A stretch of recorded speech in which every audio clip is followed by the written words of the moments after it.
Olá a todos. No nosso estudo sobre o postulado de Planck, hoje nós vamos falar sobre a teoria de Planck propriamente dita. Eu sou Ricardo Avelino Gomes, professor do Instituto de Física da Universidade Federal de Goiás. Nos capítulos anteriores, nos vídeos anteriores, nós vimos uma introdução à física quântica e, sobre o postulado de Planck, discutimos a radiação do corpo negro, a lei de Stefan e a lei de Wien, e a teoria de Rayleigh-Jeans, a teoria clássica que foi vista no último vídeo. E agora veremos o que o Planck modificou nessa teoria que revolucionou a física. Bom, como introdução, nós já dissemos que as estrelas, como por exemplo o nosso Sol, têm um espectro de radiação térmica muito próximo do espectro de radiação do corpo negro. E o corpo negro ideal, o corpo negro em laboratório, pode ser visto, pode ser compreendido como uma cavidade em um determinado objeto e por uma pequena abertura, por um pequeno orifício, se houver radiação incidente penetrando o interior da cavidade, essa radiação irá ser refletida pelas paredes da cavidade até ser absorvida. A chance dessa radiação incidente refletir e retornar pela mesma abertura de onde ela penetrou é muito baixa, é muito pequena. Então, a radiação que esse corpo emite é de origem térmica, é de radiação térmica devido à temperatura que esse corpo encontra. Então, por isso nos referimos ao termo radiação de cavidade. Isso, então, é um corpo negro que é possível de ser investigado em laboratório. Bom, na última aula, nós vimos a teoria de Rayleigh-Jeans, para a radiação de cavidade, e nós começamos a construir essa teoria clássica a partir de uma cavidade com a forma de um cubo de arestas A. Então, dentro desse cubo você tem radiação e considere essa parede em azul, essa parede em destaque, em x igual a 0. Nessa parede nós temos uma radiação incidente e essa radiação é refletida. Então, a composição, a combinação dessa radiação incidente e refletida nessa onda, nessa parede, forma o que chamamos de onda estacionária. E por conta das características dessa cavidade que construímos, nessas paredes, em todas as paredes dessa cavidade, você tem que ter um campo elétrico nulo. E por isso você tem nós, os nós, dois nós dessas ondas estacionárias são nas paredes, como é ilustrado nesse gráfico, que em x igual a 0 e em x igual a A, nas duas paredes, para uma determinada componente da radiação, em x nesse caso, você tem nós. Então você tem um nó aqui e outro nó aqui, e você tem algumas frequências possíveis, ou pode-se pensar em alguns comprimentos de onda possíveis, como discutimos bastante na discussão sobre a teoria clássica de Rayleigh-Jeans. Bom, e isso nos permitiu enxergar o problema da seguinte forma: essas restrições às ondas no interior da cavidade nos permitiu enxergar que eu tenho alguns comprimentos de onda possíveis apenas, ou algumas frequências possíveis. E nós realizamos um cálculo de contagem do número de ondas estacionárias contidas no interior da cavidade. Depois multiplicamos esse número por outra previsão da física clássica, que é a energia média por onda estacionária. Multiplicamos de tal forma que agora eu tinha a energia total em um determinado volume. Mas como eu não quero que essa grandeza que estamos encontrando dependa do volume, né, dessa cavidade, nós dividimos isso pelo volume da cavidade e encontramos algo que é a energia por unidade de volume, e isso tem uma distribuição espectral, isso tem uma dependência com a frequência. E quando você faz a comparação com os resultados experimentais, e você pode fazer essa comparação, por quê? Porque existe uma relação de proporcionalidade entre a radiância espectral que discutimos desde a primeira introdução à física quântica, né, e esse cálculo que é a densidade, que nos permite extrair a densidade de energia. De novo, eu estou me referindo às distribuições espectrais dessas grandezas, tanto da densidade de energia quanto da radiância. E isso nos permite comparar com os resultados experimentais. E é o que faremos. Bom, então nós encontramos esse número de frequências possíveis para a teoria de Rayleigh-Jeans e encontramos, pela lei de equipartição da energia, esse valor médio da energia, igual a kT, ou seja, não depende das frequências da radiação incidente na cavidade, depende apenas da temperatura que o corpo negro, o corpo se encontra. Então, fazendo essa multiplicação, como foi dito no slide anterior, e dividindo pelo volume, eu vou ter a energia por volume dada por essa expressão. E daí eu posso extrair esse termo apenas, que é a densidade de energia. Bom, e o que nós encontramos foi que essa energia por unidade de volume é dada por essa expressão. Você nota que ela depende da frequência ao quadrado. Todas as outras grandezas envolvidas são constantes. 8π por c ao cubo multiplicando k, constante de Boltzmann, que é uma constante naturalmente, e o corpo negro se encontra a uma determinada temperatura. Então isso também é uma constante. E a previsão para a densidade de energia é mostrada nesse gráfico com essa curva, né? Então você tem algo que, aqui você tem a densidade de energia em função da frequência. Quando a frequência aumenta, a densidade de energia aumenta com essa relação, com o quadrado da frequência. Por isso ela explode, né? E o resultado experimental, já foi mostrado algumas vezes, segue esse espectro. Ou seja, existe uma divergência importante, né? E isso ficou conhecido como a catástrofe do ultravioleta. Por quê? Porque a divergência é maior, ela de fato é significativa na frequência do ultravioleta. Então nós temos que pensar em algo para resolver esse problema, né? Não é algo de apenas precisão, né? A física clássica falha nessa previsão da densidade de energia ou da radiância espectral.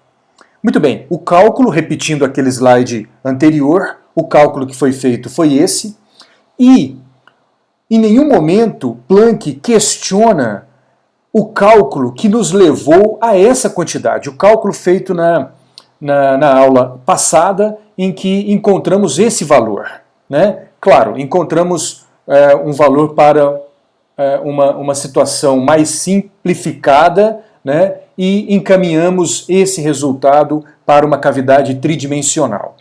E depois multiplicamos por esse resultado da lei da equipartição da energia, uma teoria cinética clássica, e encontramos aquela quantidade que se mostrou falha, que mostrou que não consegue descrever os resultados experimentais. Então, em nenhum momento, repetindo, há um questionamento a respeito da contagem, do processo que nos levou a esse número. O que Planck vai questionar é a lei da equipartição da energia, que nos levou a esse resultado. É isso que vamos mostrar nesse vídeo de hoje. Então essa teoria clássica falha e temos que encontrar algo que substitua o valor médio da energia. E quem encontra isso, como já foi dito também, é o Planck, Max Planck.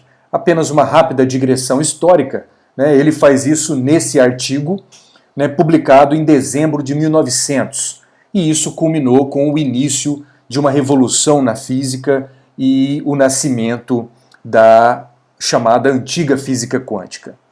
Muito bem, o que nós já apresentamos é que a teoria cinética clássica tem como resultado para o valor médio da energia como sendo kT, ou seja, não depende da frequência, independe da frequência. E o resultado é pífio, né? Ele falha, e o que o Planck considerou para construir, o que então construiu a sua própria teoria da radiação de cavidade, foi o seguinte: ele considerou uma violação dessa lei da equipartição da energia. Primeiro note, para frequências baixas, para frequências realmente baixas, ou seja, aqui veja, no limite de frequências tendendo a zero, valores muito pequenos de frequência, né, nessa escala de 10 a 14 Hz, os resultados experimentais estão de acordo com a teoria clássica, né? Ou melhor, colocando de uma forma mais correta, a teoria clássica consegue descrever os resultados experimentais para frequências baixas. Então, nós temos que, no limite, né, para frequências baixas desse valor da energia, de fato ele vai para o valor kT previsto pela teoria cinética clássica. Então, existe algum outro valor da energia, um outro valor médio da energia, uma função que não é essa, mas que no limite de frequências pequenas, de fato, vai para esse valor previsto pela física clássica. E, do outro lado da moeda, para frequências altas, nós devemos ter algo como o quê? O limite desse valor que devemos encontrar, né, do valor médio da energia, para frequências tendendo ao infinito, nós temos que ter algo que vá para zero, diferentemente da teoria clássica, né? Diferentemente da previsão para a densidade de energia para a física clássica, que usa esse resultado.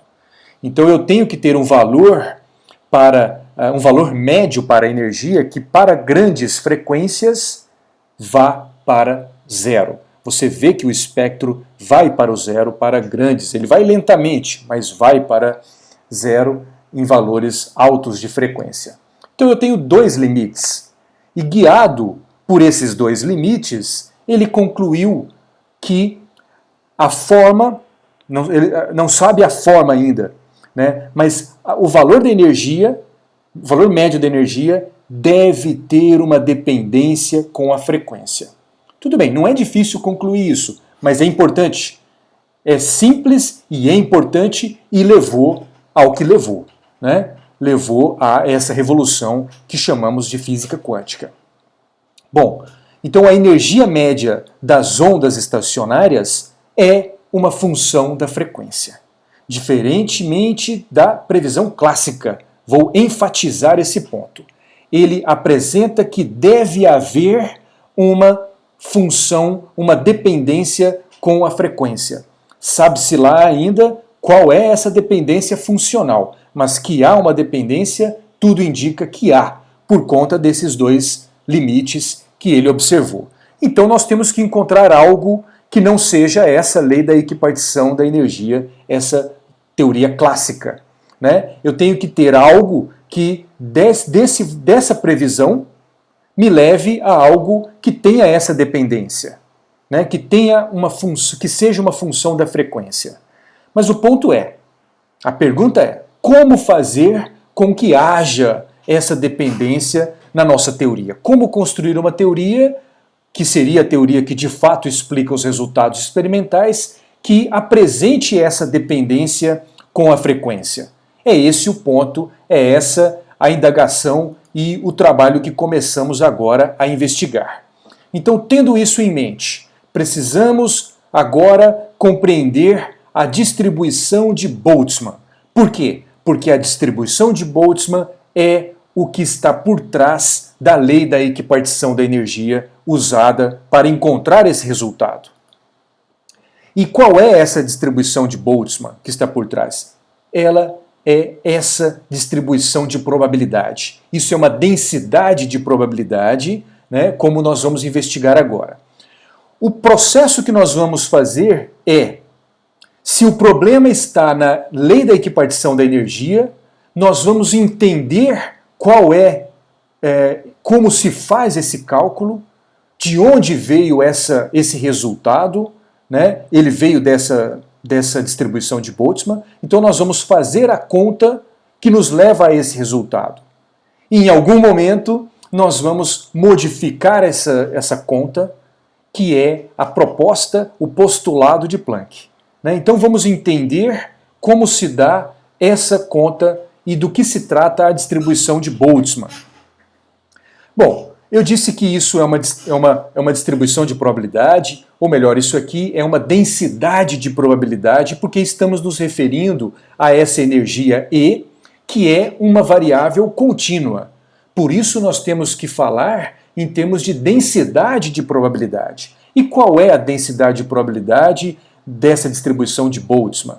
É uma exponencial negativa com a energia dividido por kT, ou seja, em relação a kT, né, esse é o argumento dessa exponencial. E é uma exponencial negativa. Né, então você percebe que ela decai, né, com o aumento da energia. Aumentando a energia, ele vai decair, né, por conta dessa exponencial. E kT é uma constante. Lembre-se, K é uma constante, T eu estou analisando para um corpo negro, né, aqui é uma distribuição mais geral. Né, mas eu estou em equilíbrio térmico em tudo que nós estamos dizendo aqui. E o corpo negro que nós vamos investigar, ele se encontra em uma determinada temperatura. Muito bem, esse produto da densidade e probabilidade vezes esse pequeno, infinitesimal intervalo de energia, isso sim é a probabilidade. De novo, eu tenho que tomar esse cuidado, eu tenho que fazer dessa forma, porque eu estou lidando com uma variável que é contínua. Pelo menos por hora, ela foi tratada nesse momento como uma variável contínua. Então, por isso, esse produto sim, essa quantidade PE/DE, essa quantidade é a probabilidade. Isso é a probabilidade. Probabilidade do quê? Probabilidade de encontrar um dado ente físico, seja ele o que for, já discutimos isso em um vídeo anterior. Então, é a probabilidade de encontrar um dado ente físico de um sistema com uma grande quantidade desses entes físicos, com energia no intervalo entre esse valor e o valor E mais DE. Então, essa quantidade descreve a probabilidade de encontrar um ente físico com energia dentro desse intervalo. Muito bem, eu estou lidando com um sistema que contém um grande número de entes físicos do mesmo tipo, né, em equilíbrio térmico a uma dada temperatura T. E esse é o nosso caso. Né? Em nosso caso, os entes físicos mencionados, né, que poderia ser aqui a descrição da energia de átomos em um gás contidos em um recipiente. Né? No nosso caso, os entes físicos do nosso sistema são as ondas estacionárias. Muito bem. E se eu tenho essa grandeza como probabilidade, como faço para encontrar o valor médio da energia nesse nosso sistema? Eu tenho uma distribuição de energia dos entes físicos, no nosso caso das ondas estacionárias. Cada uma tem um valor de energia, como já foi dito, de zero até infinito, né? E o valor médio, pela previsão clássica, é kT, né? Mas o valor da energia de cada uma segue essa distribuição.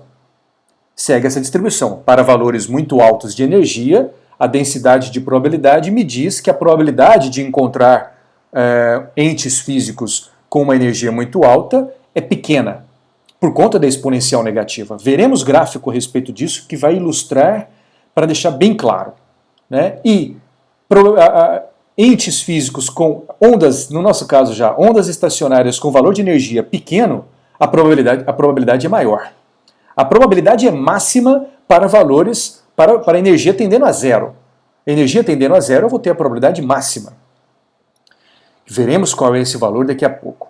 Agora, para calcular o valor médio de qualquer grandeza, né, que descreve, que é distribuída por um valor, por uma probabilidade como essa, como eu faço?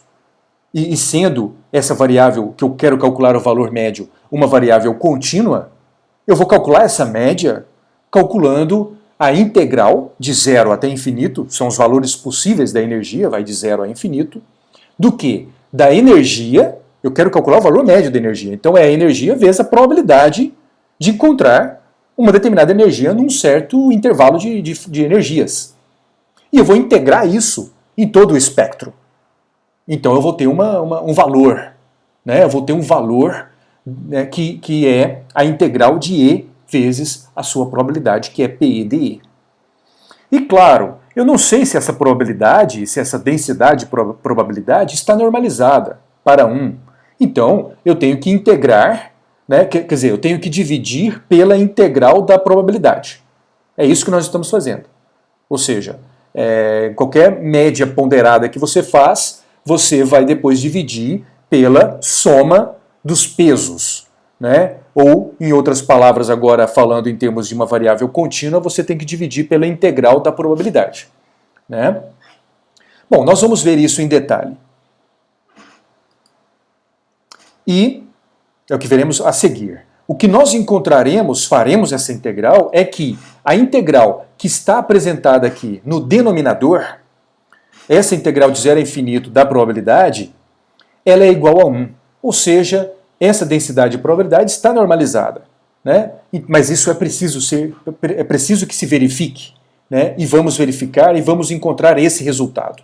Outro resultado que também encontraremos é, dado que essa integral é 1, ou seja, a integral apresentada no denominador é 1, então a minha energia média será apenas a integral apresentada no numerador dessa razão, que é a integral de zero a infinito de E, P de E, né, dE.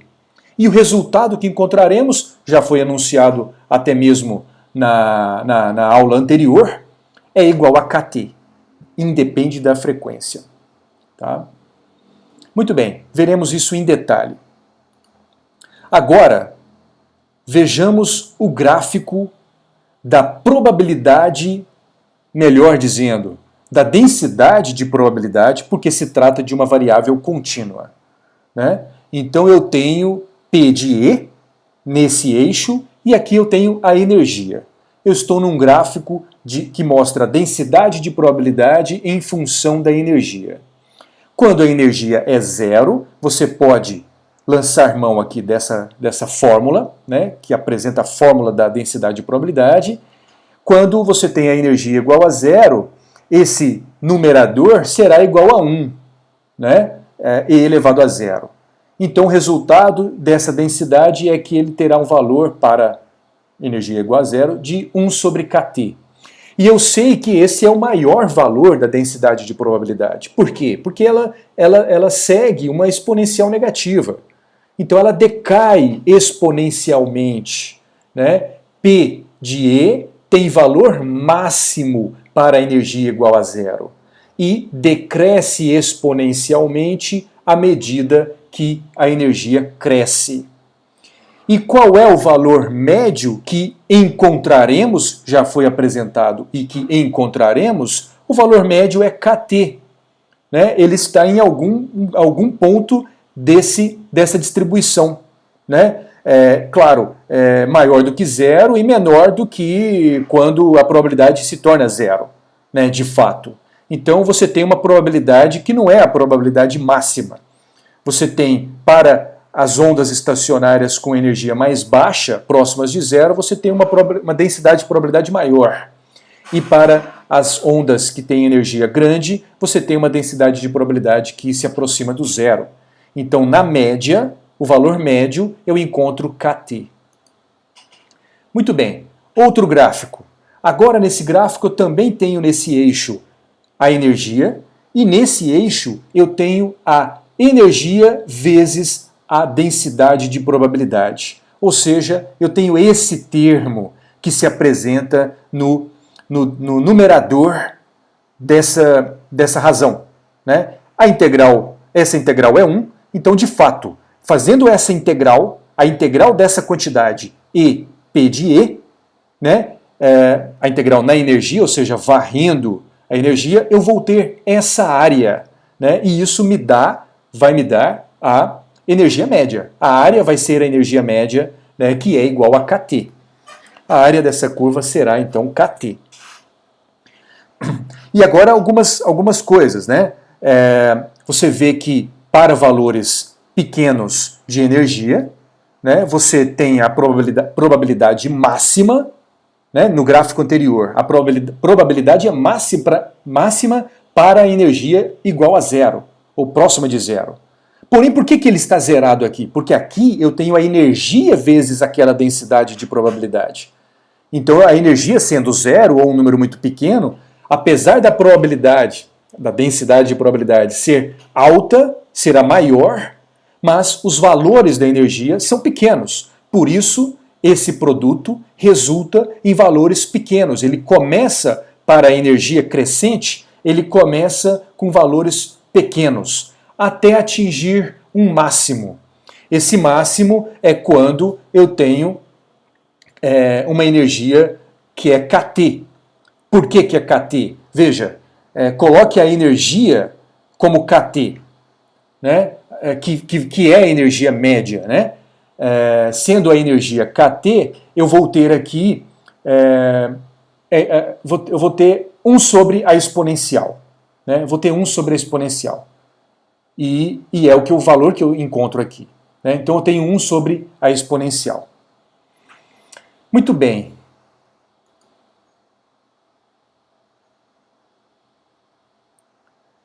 O que mais? Aqui, a integral de P de E dE igual a 1. Como resolve essa integral? Essa integral é mais fácil de ser resolvida. P de E é essa distribuição. Então eu tenho a integral, esse 1 sobre kT pode sair da integral, ficar do lado de fora, integral da exponencial negativa, dE. Então é simplesmente resolver uma integral de exponencial que é fácil de ser resolvida. Eu tenho 1 sobre kT, a integral dessa exponencial será a própria integral, dividido pela derivada do argumento da exponencial. A derivada com relação à energia, claro. Né? Então eu vou estar dividido por, faz a derivada desse argumento, será menos 1 sobre kT. Então eu divido por menos 1 sobre kT, que é o mesmo que multiplicar por menos kT. Isso nos limites da integração, de 0 a infinito. Esse menos eu vou ter que levar em conta, o kT corta com esse kT, então eu vou ter que fazer apenas colocar esse resultado nos valores aqui da integração. E isso resulta facilmente no seguinte: essa exponencial de menos a energia, né, dividida por kT, isso é igual a 1 sobre a exponencial da energia sobre kT. Assim é mais fácil talvez de enxergar que, colocando a energia como infinito, você vai ter 1 sobre o infinito, porque a exponencial de infinito é infinito. Né? 1 sobre infinito é 0. Então, jogando o resultado desse cochete para o valor infinito, você tem 0. Menos o valor da energia para quando a energia é 0. O valor desse termo para quando a energia é 0. Quando a energia é 0, esse termo será 1. Né? Então eu tenho esse menos com o menos que foi apresentado agora para o caso de 0, né? Então isso vai me dar mais 1. Né? Menos com menos vai dar o mais 1. Então, de fato, a integral que está apresentada no denominador é igual a 1. Esse resultado já temos. Agora, a integral que está no numerador. Integral de E, P de E, dE. Bom, de novo, a densidade de probabilidade é dada por essa expressão, eu posso colocar 1 sobre kT do lado de fora da integral, então o que me resta é resolver a integral de E vezes a exponencial dE.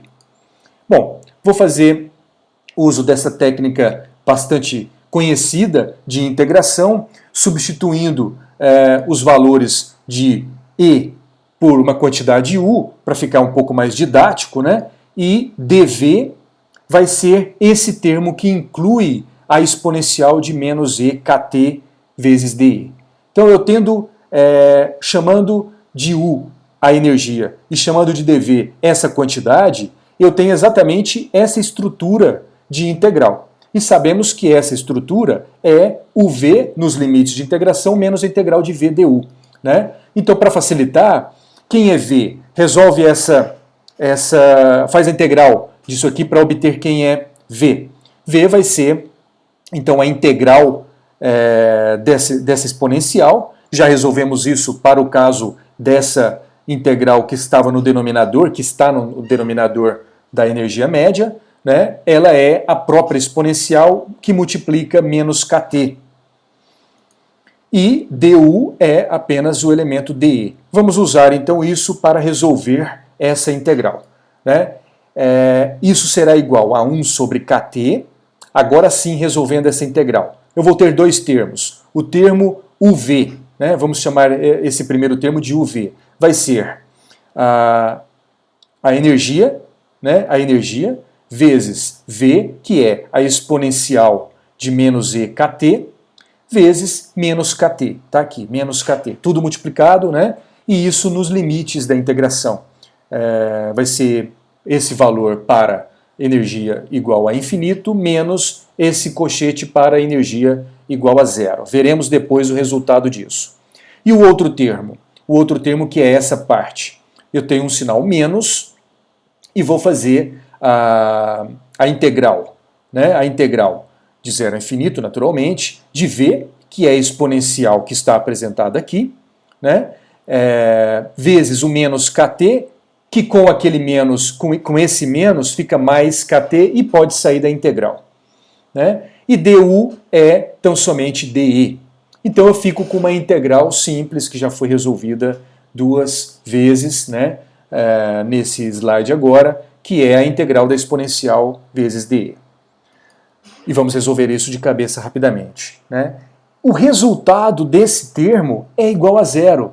Por quê? Por conta do seguinte, aqui, de novo, analise essa exponencial como 1 sobre a exponencial positiva de energia sobre kT. Então eu vou ficar com a energia no numerador e a exponencial da energia no denominador. Esse valor, quando eu faço para energia igual a infinito, né, eu vou ter um infinito no numerador, mas eu vou ter uma exponencial do infinito no denominador. E a exponencial, sabemos, ela vai para infinito muito mais rápido. Então esse termo é zero, esse termo se anula. E isso eu vou ter um sinal menos, e aí depois, quando a energia for zero, aí sim a exponencial vai para 1 e a energia é zero. Então esse termo se anula. Nos dois limites, nos dois extremos, eu tenho um resultado que é zero.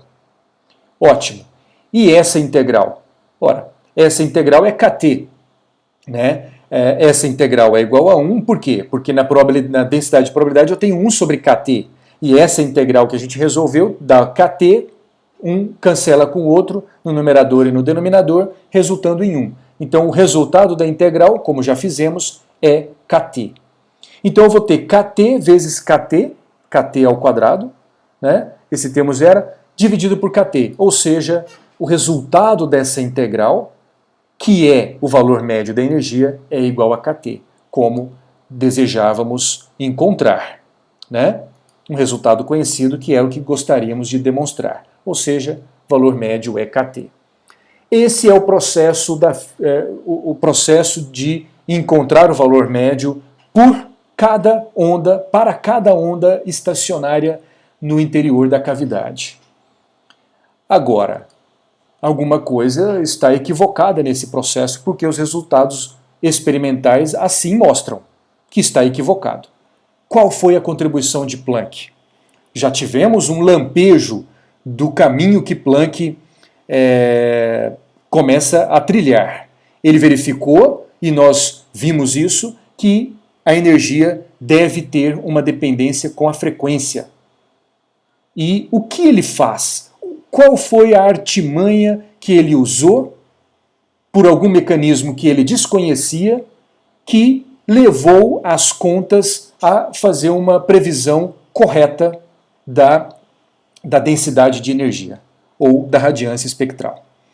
Então, a contribuição do Planck foi de modificar esse cálculo que acabamos de fazer, tratando a energia não como uma variável contínua, mas tratando a energia como uma variável discreta.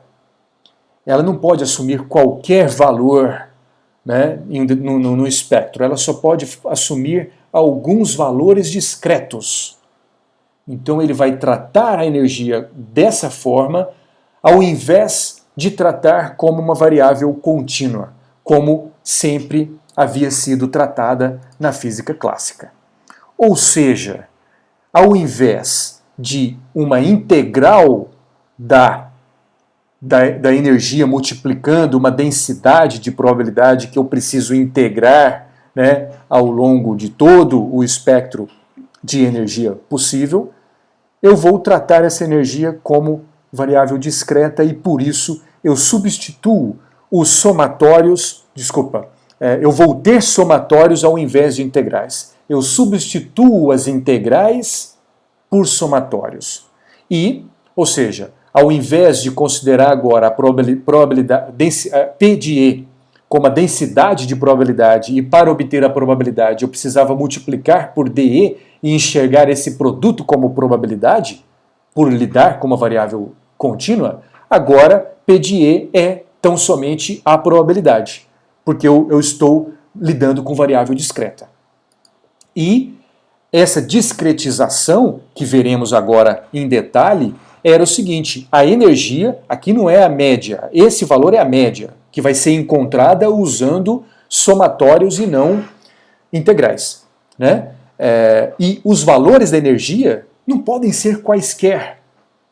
Eles devem ser zero ou uma certa quantidade, né? Ou o dobro dessa quantidade, ou o triplo dessa quantidade, e assim por diante, né? Valores discretos de energia e uniformemente distribuídos, né? Uniformemente distribuídos, onde esse ΔE é o intervalo constante entre valores. ΔE é o intervalo entre 0 e ΔE, entre ΔE e 2ΔE e assim por diante, naturalmente, né? Entre valores possíveis, esses são os valores possíveis de energia, né? Sucessivos da energia. As ondas estacionárias que estão contidas na cavidade, né? A radiação que lá está contida, tem energia, os possíveis valores de energia são esses, 0, ΔE, 2ΔE e assim por diante. Veremos agora a implicação disso no cálculo, né? Ou seja, uma outra forma de enxergar, lidar com o valor médio da energia como sendo uma variável, a energia sendo uma variável contínua, eu vou resolver o valor médio dessa forma, né? Não tem nada de errado nesse cálculo, né? O que está de errado é a energia não tem valores contínuos.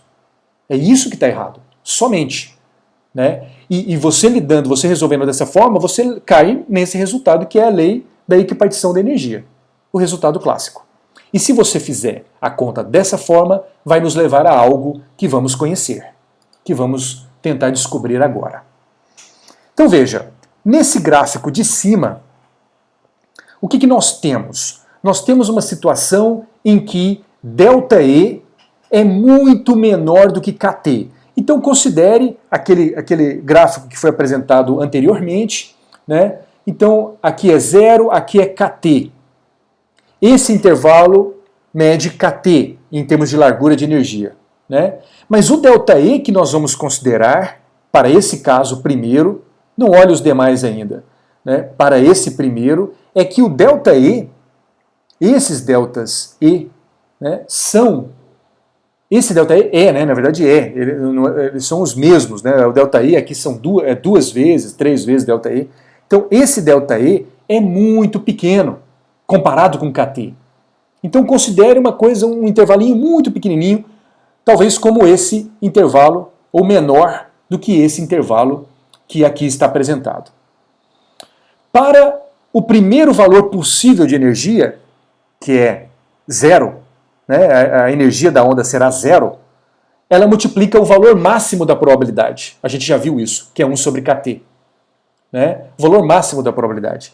Porém, eu estou lidando com o produto da energia vezes essa probabilidade. Então isso é zero. Por isso você não vê nada de cinza. Né? Aqui está zerado. O próximo valor possível de energia é o ΔE.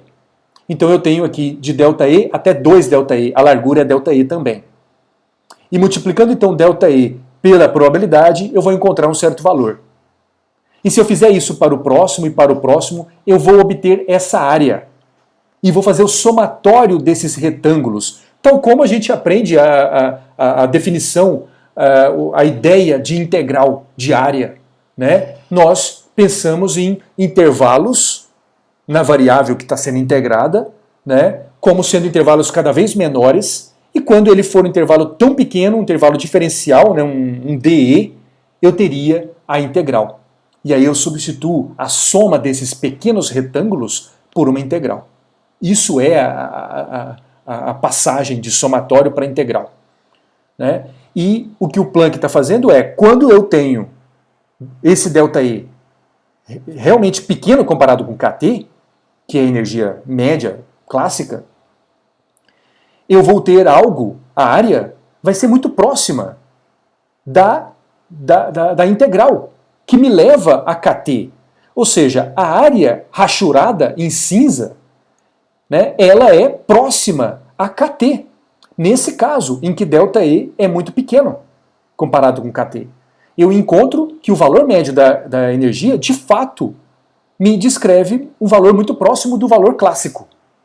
Mas desde que ΔE seja muito pequeno. Quando eu faço um ΔE já da ordem de kT, o primeiro intervalo sempre é zero. Porque o primeiro valor de energia é zero. Então, multiplicado por qualquer valor de probabilidade, será zero. O próximo é que vai me dar algo que não é zero. E nesse caso, eu tenho esse valor, né, esse valor e assim por diante. E eu encontro algo que é a minha área agora em cinza, que é a área para o caso discreto em que ΔE é próximo do valor de kT, né, eu encontro que essa área é menor do que a área clássica, que seria a integral, que é a integral, né, que é kT. Então eu encontro uma coisa que é menor. Por que é menor? Porque aqui graficamente, de forma ilustrativa, você já consegue ver que é menor. Essas partes que estão contadas a mais, não compensam essa parte que deixou de existir. Né? Então, de fato, eu tenho uma coisa que é menor. Mas o caso mais interessante é o extremo. Tanto esse quanto esse. Né? Não importa aqui se de fato é menor, é da ordem de kT, mas sugere que é menor. Agora aqui não. Quando o ΔE é muito maior do que kT, quando eu tenho um ΔE muito grande, um valor muito grande de kT, de ΔE, comparado com kT, o primeiro intervalo, que é para a energia ser zero, ele multiplica a probabilidade de ser zero. E isso anula. O próximo, que nem está, ele está parcialmente mostrado aqui, o próximo intervalo, né, de energia igual a ΔE, em sendo esse ΔE muito grande, né, eu vou encontrar uma certa probabilidade que já está para valores de energia grandes. A probabilidade é pequena, ela é uma exponencial negativa. Então eu tenho uma área muito pequena. Né, e como resultado, a área encontrada em cinza, nessa nossa análise agora, discreta, ela me leva a um valor que é muito menor do que kT.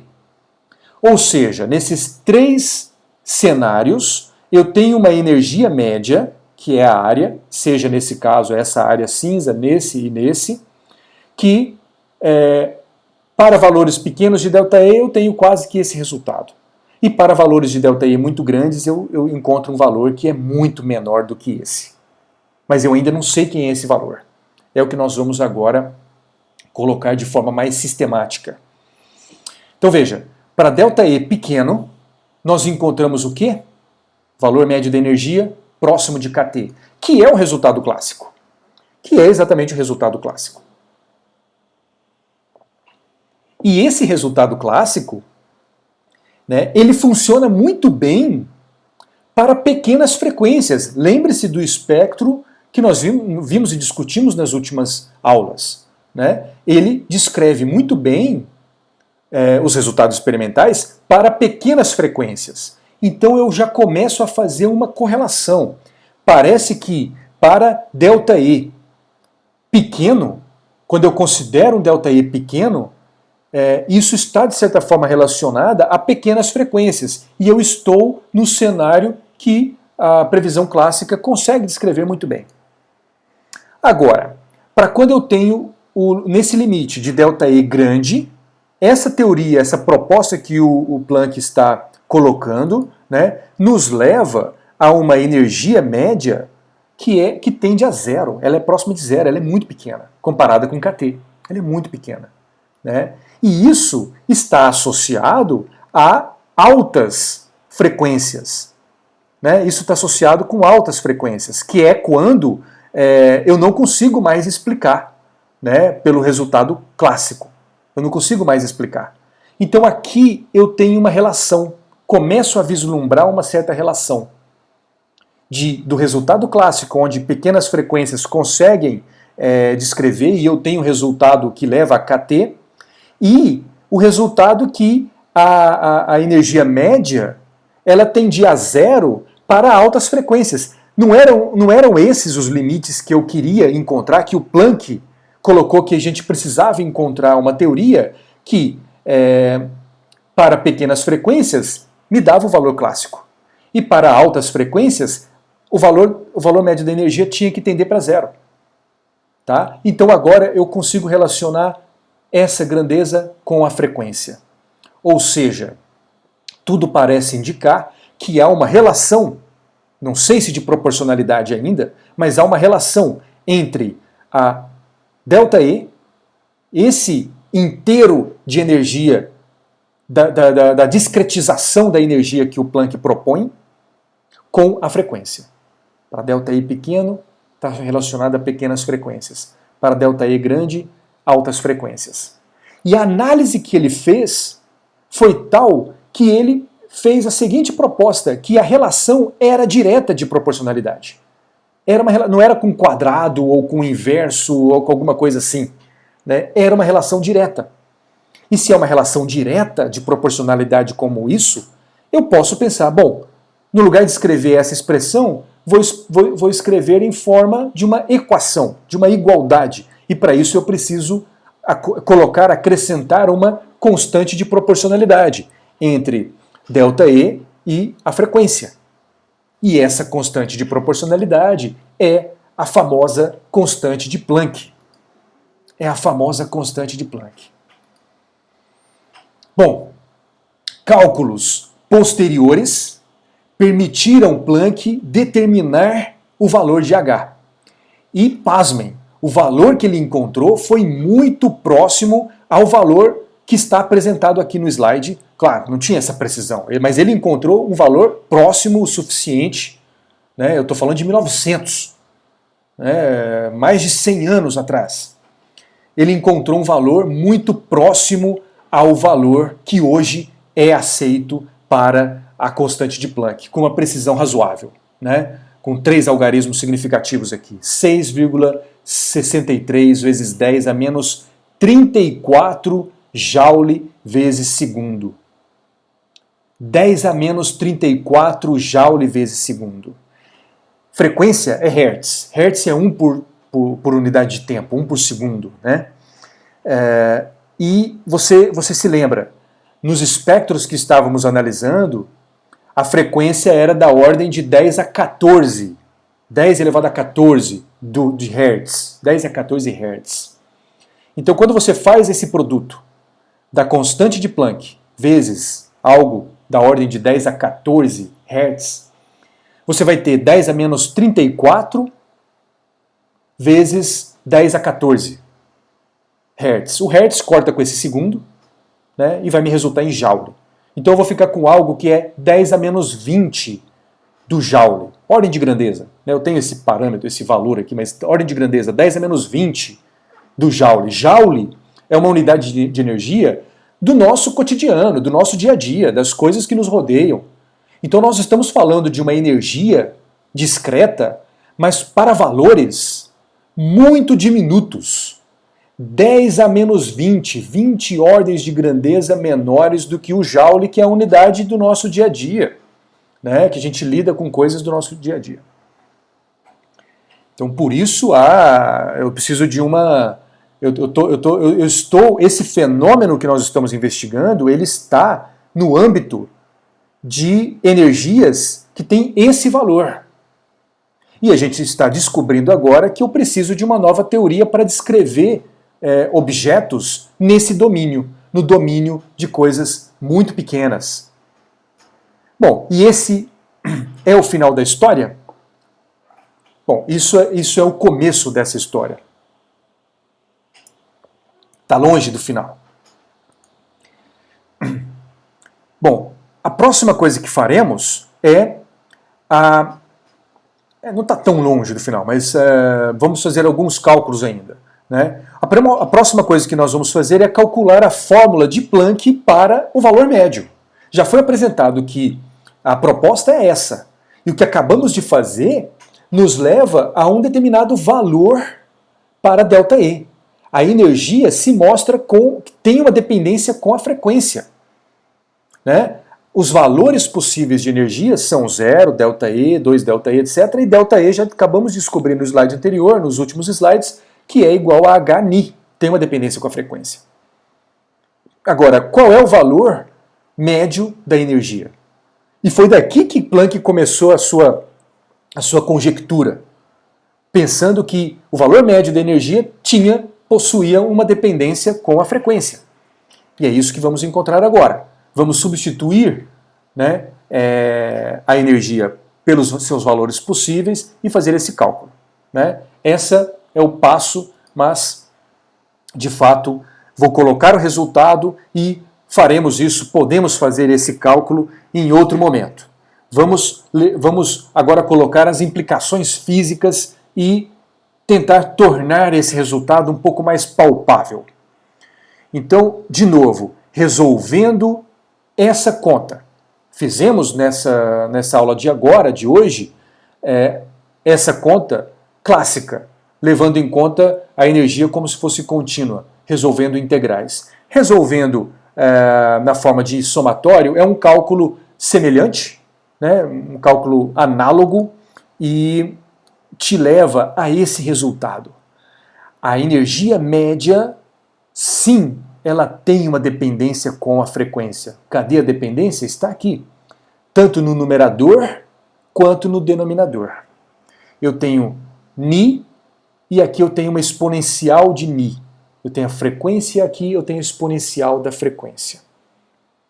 Façamos alguns limites dessa quantidade para para compreender melhor, para tornar esse resultado um pouco mais amigável. Quando Hν por kT tende a zero, quando esse valor tende a zero, leia-se, quando Hν tende a zero, né? Ou seja, quando o ΔE tende para zero, ou para valores pequenos. É aquele limite, aquele mesmo limite, só que aqui escrevemos na forma de um Hν sobre kT tendendo a zero. Quando eu tenho esse limite, o que leva essa exponencial, olha somente essa exponencial, a exponencial de Hν sobre kT, no limite que Hν sobre kT é zero, né? Ou seja, tende a zero, não é zero, tende a zero, eu estou com a exponencial de um valor pequeno. Né? O que é a exponencial de x quando x tende a valores muito pequenos? É 1 mais x e os outros termos da série. Né? Então, quando eu tenho esse limite, a exponencial tende a 1 mais o valor, né, Hν por kT, mais etc., todos os outros valores, né, que são valores, se isso aqui é uma grandeza pequena, o próximo valor vai ser o quadrado, é uma coisa menor ainda, então consideremos apenas esses dois valores. Se essa exponencial tende para esse valor, substitua isso aqui, esse 1 vai cortar com o -1, eu vou ter simplesmente Hni sobre Kt, o Kt passa para cima multiplicando, Hni corta com Hni, e eu tenho o resultado de que o valor médio da energia, mesmo sob essa fórmula, tende a Kt, né, que é o valor clássico. Né? Mais uma vez, estou sendo repetitivo para enfatizar esse aspecto. E quando Hni sobre Kt tender a infinito, tender a valores muito grandes, é o outro limite que já fizemos no outro contexto, mas agora vamos ver isso para essa fórmula. Né? Quando eu tenho esse limite de frequências altas ou de ΔE grande comparado com Kt, eu tenho que essa exponencial que aqui se apresenta tende também a infinito. Exponencial de um número muito grande é um número maior ainda. Né? Ela vai mais rápido ainda para infinito do que o próprio argumento. Né? E isso então te leva a zero, porque eu estou com essa exponencial no denominador. E mesmo a frequência crescendo, como aqui embaixo é exponencial, isso aqui vai levar a uma energia média tendendo ao zero, que está de acordo com as previsões anteriores. Que está de acordo. Então o resultado matemático que Planck alcançou, de fato, está de acordo com as previsões que ele tinha feito a priori, simplesmente analisando o gráfico, o espectro, e que deveria haver uma dependência com a frequência na energia média. E de fato existe. Né? Agora, a última coisa, a fórmula de Planck, já que agora encontramos um substituto para o valor médio da energia, né? Qual é a fórmula de Planck para a densidade de energia do espectro do corpo negro? Como fizemos anteriormente, vamos multiplicar esse valor médio ao número de frequências possíveis, que foi encontrado para uma cavidade tridimensional, e dividir pelo volume. E isso vai me dar o valor correto, quer dizer, não sei, o valor da teoria de Planck. E veremos em seguida se está de acordo com os resultados experimentais ou não. É uma nova teoria, é um outro modelo que agora se prestará à verificação experimental. Bom, então fazendo esse produto e fazendo a divisão pelo volume, o que você vai encontrar? Quando eu dividir pelo volume, esse volume vai embora. Então eu vou ficar com 8π ni ao quadrado dividido por c ao cubo, essa primeira razão, que antes se multiplicava por Kt, né, que era a energia média, agora se multiplica por Hni dividido por essa exponencial -1, vezes dni, esse dni. Isso é a energia por unidade de volume, né, no intervalo de frequência de ni até ni mais dni, como foi apresentado lá atrás. E essa é a fórmula de Planck. Qual é então a fórmula para densidade de energia? Densidade de energia é apenas esse termo, ou seja, é esse termo que eu ressalto aqui, né, tirando o dni. É esse termo. É esse termo que será plotado, que será colocado no gráfico para vermos o seu comportamento e comparado com o valor clássico que foi encontrado como sendo esse. Então note, o valor clássico, fórmula de Rayleigh-Jeans, ni ao quadrado. É a única variável para densidade de energia. O resto tudo é constante. Ni ao quadrado. E aqui eu tenho ni ao cubo. Horas, mas ni ao cubo vai explodir muito mais rápido que esse ni ao quadrado. E esse ni já explodia. Mas eu tenho uma exponencial da frequência no denominador. E nós sabemos o comportamento de uma exponencial. Né? Apesar de ni ao cubo, a exponencial ela vai ter um efeito importante, dominante até, para valores maiores de frequência. Por isso ele vai tender a zero, como a gente vai ver agora. Aqui está, agora, essa linha sólida é o modelo teórico, é a fórmula de Planck para a densidade de energia. Né? Aqui apresentada em termos de comprimento de onda. Já fizemos isso em outro momento também. Eu posso apresentar a radiância e, bem como a densidade de energia, tanto em função da frequência quanto em função do comprimento de onda. Aqui está apresentado em termos do comprimento de onda, né, em termos de 10 à quarta angstrom, angstrom é 10 a menos 10 do metro, para um corpo negro de temperatura de 1595 Kelvin. E esses pontos são os resultados experimentais. Esse resultado, que é apresentado no livro do Weisberg e Resnick, ele é vindo de um artigo de 1916, desse Koblenz, né? Publicou em 1916, ou seja, há mais de 100 anos, e a um corpo a uma temperatura de 1595 Kelvin, como eu já disse. Uma observação curiosa, né? Eles colocaram, o Weisberg coloca, né, que eles colocaram, eu não sei se eles, eu nem olhei esse artigo,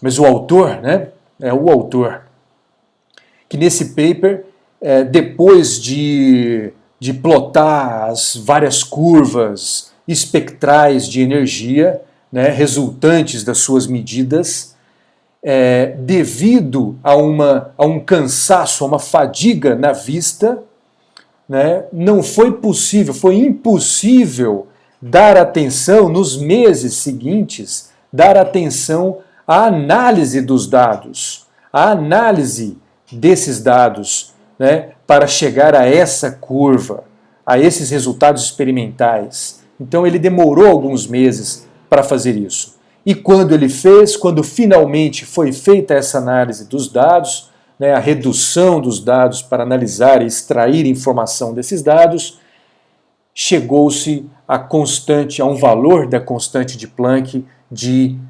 6,57 vezes 10 a menos 34 joule vezes segundo. Lembrando, o valor hoje é de 6,63 vezes 10 a menos 34 joule vezes segundo. Muito bem. Outro importante comentário para finalizar. Tanto a lei de Stefan quanto a lei de Wien, faremos isso em outro momento, podem ser deduzidas a partir da fórmula de Planck. A partir dessa fórmula de Planck, para a densidade de energia, podemos deduzir tanto a lei de Stefan quanto a lei de Wien. Faremos isso. Faremos isso, né, em outro capítulo, em outro momento, juntamente com outras implicações da teoria de Planck. Discutiremos outras implicações da teoria de Planck, né, e juntamente com essa dedução da lei de Wien e da lei de Stefan.